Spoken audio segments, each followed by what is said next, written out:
సినిమాలో అంతర్భాగంగా ఉండేలాగా అన్నందుకు అని చెప్పిన విషయం ఎలాగా ఇదేంటంటే ఒక ఐదేళ్ల క్రితం అనుకుంటా మీ ఇద్దరం అమెరికా వెళ్ళాం. లాస్ ఏంజల్స్ వెళ్ళినప్పుడు అక్కడ మిత్రుడి ఇంట్లో కూర్చున్నప్పుడు అంత ఎదురు బెదురు కూర్చొని పిచ్చాపాటి మాట్లాడుకుంటుండగా వాళ్ళు ఎవరు అబ్బా మీ ఇద్దరు చూస్తుంటే చాలా బాగుందండి, ఒక స్టిల్ తీసుకుంటామంటూ వాళ్ళు స్టిల్ దిగిపోతుంటే అక్కడ తీయదు చిరంజీవి కూర్చుంటారు, నేను నిలబడతాను అని చెప్పేసాడు. అదేంటి వెంకీ అలా కాదు, నేను నిలబడతాను అన్నాను.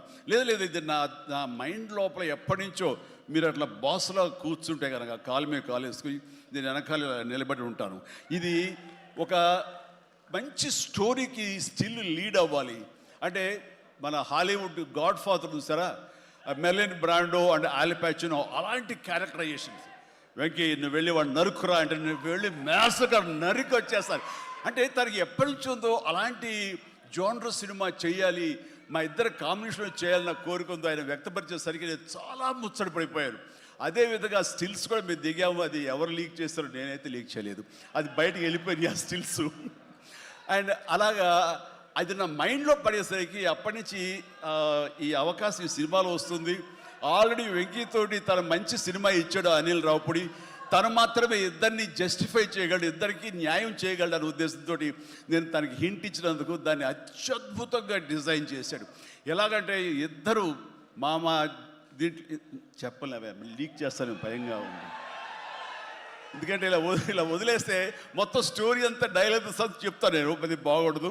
మీకు అక్కడ థియేటర్లో చూసి ఎంజాయ్ చేయండి, అంత బాగుంది. అయితే వెంకితోటి నేను సినిమా షూటింగ్ చేస్తాను లేదు, ప్రతిరోజు ఇద్దరు పిచ్చిగా చేసావు, ఎంత ఎంజాయ్ చేసావంటే మీకు వీళ్ళు సినిమా యాక్టింగ్ చేసేట్టుండదు, ఇద్దరు కలిపి అల్లరి కుర్రవాళ్ళలాగా ఆ సెట్లో చేసావు, అదే క్యాప్చర్ చేశాడు.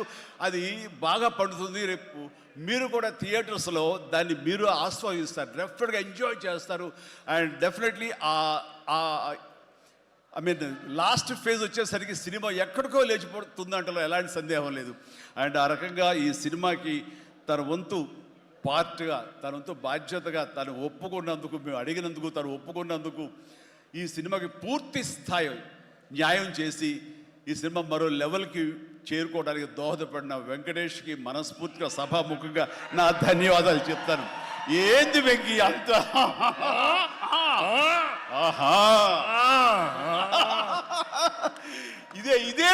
ఇదే సరదా. అండ్ నేను చాలా చెప్పను, కానీ సినిమా చూస్తే కనుక నేను ఎంత చెప్పినా సరే తక్కువే అవుతుంది, మీరు ఎంత ఊహించుకున్నా సరే అది తక్కువే అవుతుంది. సినిమా చూడండి.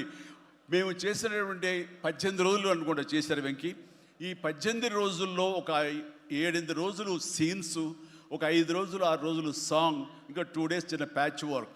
ఈ రోజుల్లో ప్రతిదీ ఎంత అంటే ఇంకా ఎంజాయ్ చేశాను. ఇది షూటింగ్ చేసినట్టు అనిపించట్లేదు. ప్రతి సినిమా ఇలాగే ఉంటే ఎంత బాగుంటుందా అని అనిపిస్తుంది నాకు. అందుకని మనస్ఫూర్తిగా సభాముఖంగా అందరి సమక్షంలో వెంకటేష్కి ఇది మన ఇద్దరి మధ్య ధన్యవాదాలు తెలియజేస్తూ, ఇది మచ్చు తురక. ఇందాక అనిల్ రావిపూడి అడిగినట్లుగా ఈ కాంబినేషన్ ఫుల్ ఫ్లెడ్జ్డ్గా ఎప్పుడు దొరుకుతుందంటే వెంకీ నేను రెడీ.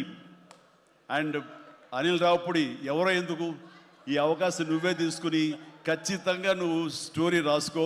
మీ ఇద్దరం ఇదే ప్రాణం పెట్టి, ఇదే హుషారు పెట్టి, ఇదే గిలిగింతలతో మీకు సినిమా చేసి పెడతాం. కానివ్వండి, ఎప్పుడు వస్తుందో తెలియదు. తర్వాత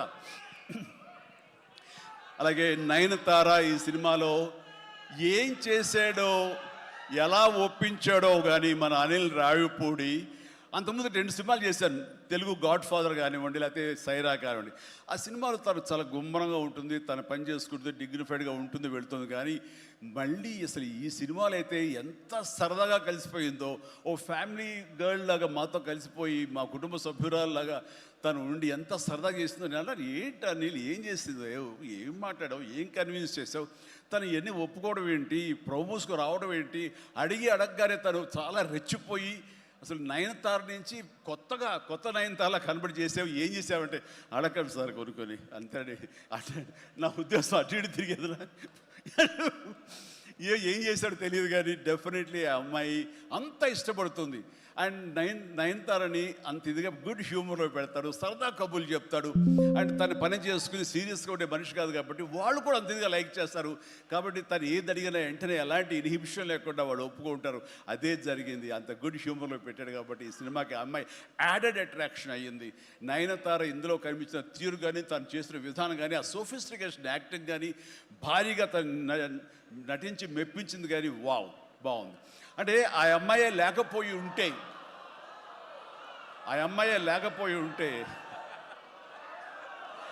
వావ్,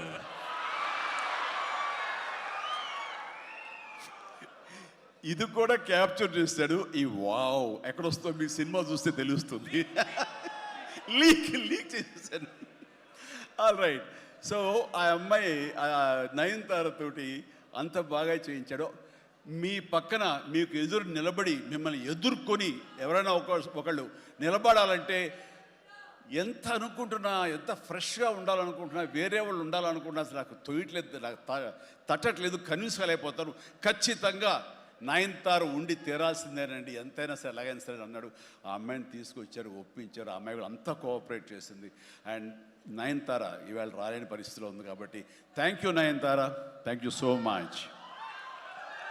ఇక ఈ సినిమాలో సచిన్ కేల్కర్ క్యారెక్టర్ యాక్టర్గా, అండ్ నాతో పాటు నా టీంలో చేసినటువంటి హర్షవర్ధన్, అలాగే అభినవ్, ఇతర నటీనటులు, అండ్ క్యాథరిన్ కూడా మా టీంలో ఒక పార్ట్ లాగా ఉండి తను చేసి చాలా ఒక నిండుదనం గ్లామర్ తీసుకొచ్చింది.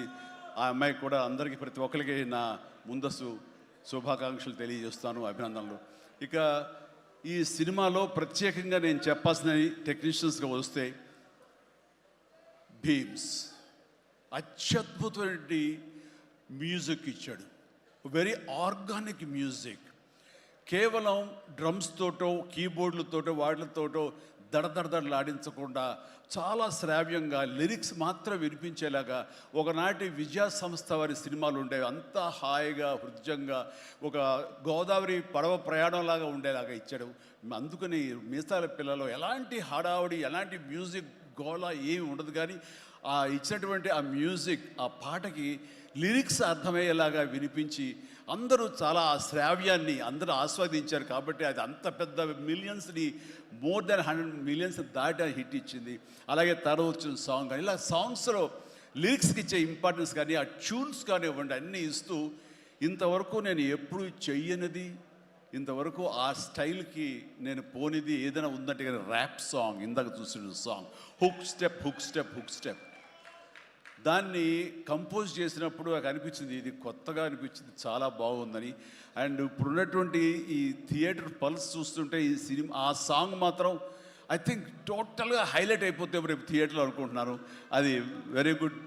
ఎందుకంటే ఆ సాంగ్ విన్న తర్వాత, ఆ సాంగ్ వింటుండగా ఎదురుగా ఉన్న వెంకటేష్ ఆపుకోలేక డ్యాన్స్ చేశారంటే అదే చాలు. ఇక ప్రతి ఒక్కడు అదే స్ఫూర్తితోటి ప్రతి ఈ సినిమాని, ఈ సాంగ్ని ఆస్వాదిస్తారు. అలాగా సాంగ్స్గా అన్నీ అత్యద్భుతంగా ఇచ్చినటువంటి మన భీమ్స్కి ప్రత్యేకించి, ఆ తర్వాత ప్రతి ఒక్కరు చిరంజీవిని ఇంత గ్లామర్గా ఉన్నాడు, చిరంజీవిని ఇంత ట్రిమ్గా ఉన్నాడు, ఇంత ఇదిగా ఉన్నాడు, ఎలా తగ్గాడు. నా వ్యక్తిగతంగా నేను చేసిన ప్రయత్నాలు పక్కన పెడితే తెర మీద అంత బాగా కనపడడానికి ప్రత్యేకించి మా డిఓపి, మా కెమెరామెన్ మన సమీర్ రెడ్డి చాలా చాలా బాగా చేశాడు.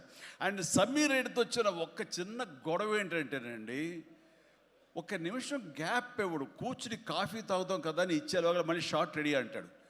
ఇంక అతనితోటి బహుశా అలా గనక అందరూ ఉండగలిగితే సినిమాలు 100 రోజులు దాటకుండానే ఫినిష్ చేయొచ్చు.